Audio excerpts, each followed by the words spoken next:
Good morning, students. Almost we have done our question answers of chapter 4. Only long answers are remaining. So now today I am going to explain you these long answers. Here is question first. What are the differences between solids and liquids? Solid and liquid में क्या क्या difference हैं ये हमें इसमें बताना है। देखो, मैंने आपको सॉलिड एंड लिक्विड दोनों अच्छे से समझा दिए हैं एंड गैसेस भी समझाई थी।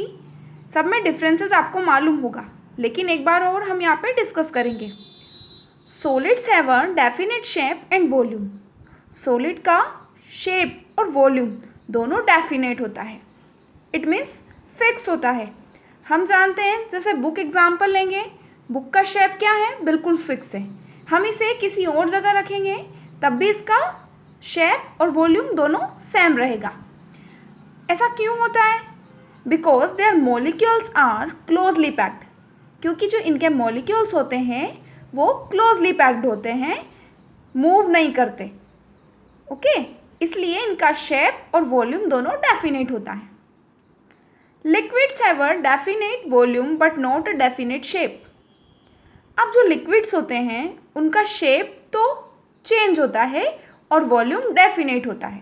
इट मीन्स वॉल्यूम उनका फिक्स रहेगा और शेप सेम नहीं रहेगा। हो सकता है हम शेप, आप लोग जानते हो लिक्विड जो होता है, जैसे वाटर है, मिल्क है, इनको आप अगर दूसरे कंटेनर में रख दो, किसी बाउल में रख दो, किसी कप में रखोगे, जग में रखोगे, तो ये उसी का शेप ले लेता है। So their molecules are not so closely packed. ऐसा क्यों होता है? क्योंकि इनके जो मॉलिक्यूल्स होते हैं वो क्लोजली पैक्ड नहीं होते हैं, इसलिए ये एक दूसरे पर स्लाइड करते हैं, मूव कर सकते हैं इसके मॉलिक्यूल्स। तो इसलिए लिक्विड का शेप डेफिनेट नहीं होता है और वॉल्यूम इसका डेफिनेट होता है। तो यहाँ हमें सॉलिड एंड लिक्विड के बीच में डिफरेंस पता चल गया। Now second question, how water can change from one state to another. Water जो है वो एक स्टेट से दूसरे स्टेट में कैसे चेंज होता है? Answer is water changes its state when we heat और कूल इट। वाटर जो होता है वो उसकी स्टेट को, वाटर किस स्टेट में होता है? लिक्विड में। वाटर अपनी स्टेट को गर्म करने पे, हीट करने पे एंड कूल करने पे, हीट एंड कूल करने पे, दो तरह के प्रोसेस करने पे चेंज कर देता है। देखो, आइस जो होता है वो एक वाटर की फॉर्म है। कौन सी? Solid form. तो ice changes to water on heating. Ice अपनी स्टेट को चेंज कर लेता है, कब? हीट करने पर। जब हम हीट देते हैं तो वो वाटर में कन्वर्ट हो जाता है। And water changes to water vapour on heating. Water भी वाटर वेपर में चेंज हो जाता है हीट देने पर, मतलब गर्म करने पे वाटर वाटर वेपर में कन्वर्ट हो गया, यानी लिक्विड जो है वो गैस में कन्वर्ट हो गई। And water changes into ice on cooling. और जो वाटर है वो आइस में कब कन्वर्ट हो जाएगा? जब हम उसे ठंडा करेंगे। तो इट मीन्स वाटर को दो प्रोसेस, हीट और कूलिंग करने पर वो उसकी स्टेट को चेंज कर लेता है। ठीक है, आपको समझ आ गया होगा। ओके, आगे चलते हैं। Next question is 3, we can make different things from aluminium, why. हम डिफरेंट थिंग्स बना सकते हैं, अलग अलग तरह की थिंग्स बना सकते हैं एल्यूमिनियम से। किससे? एल्यूमिनियम से। वाई, और ऐसा क्यों क्यों कर सकते हैं हम? देखो, एल्यूमिनियम आप जानते हो, सुना है आपने नाम। एल्यूमिनियम एक मेटल होती है और मेटल को क्या है? मेल्ट किया जा सकता है हीट देने पर। तो इस तरह से क्वेश्चन, देखो इस क्वेश्चन का आंसर हम रीड करेंगे। Aluminium is a metal which can melt. Aluminium एक मेटल है जिसे हम क्या कर सकते हैं? मेल्ट कर सकते हैं। So it can be shaped into different things. अब वो मेल्ट होने के बाद इजीली दूसरे शेप में हम उसको कन्वर्ट कर सकते हैं। तो जब वो मेल्ट हो गई उसके बाद उससे अलग अलग तरह की थिंग्स बनाई जाती हैं।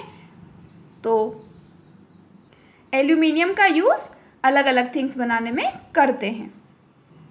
Now our last question, explain the difference between a solute, a solvent and a solution with the help of example.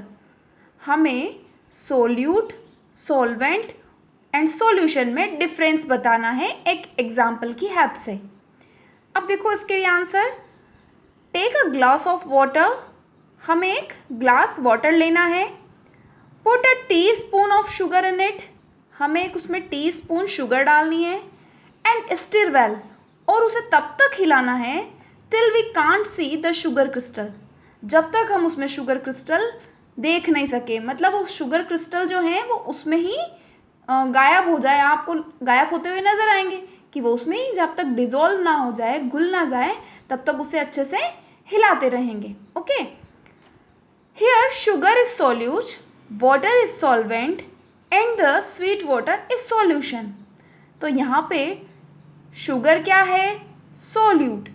जो कम क्वांटिटी में होती हैं जिसे वाटर में या लिक्विड में घोला जाता है वो होता है solute. And water is solvent. और जो यहाँ पे लिक्विड है जिसमें हम घोल रहे हैं, जिसकी क्वांटिटी ज़्यादा है, वो क्या होता है? सॉल्वेंट.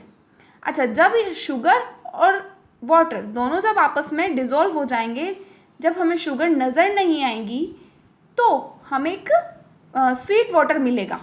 वो स्वीट वाटर क्या कहलाएगा? Solution. The sweet water is solution.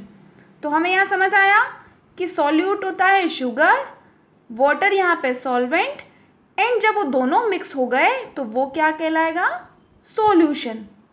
इस तरह से हम यहाँ पे शुगर नहीं डाल के सॉल्ट से भी ट्राई कर सकते हैं. अगर हम सॉल्ट डालेंगे और अच्छे से हिलाएंगे जब तक सॉल्ट उसमें अच्छे से डिज़ोल्व ना हो जाए तब तक, तो देखेंगे कि सॉल्ट हमें नज़र नहीं आ रहा.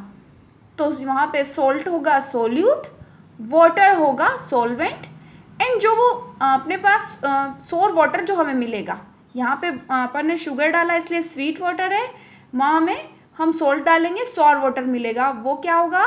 Solution. So our long question is complete. Tomorrow we will start our revision course from our first chapter.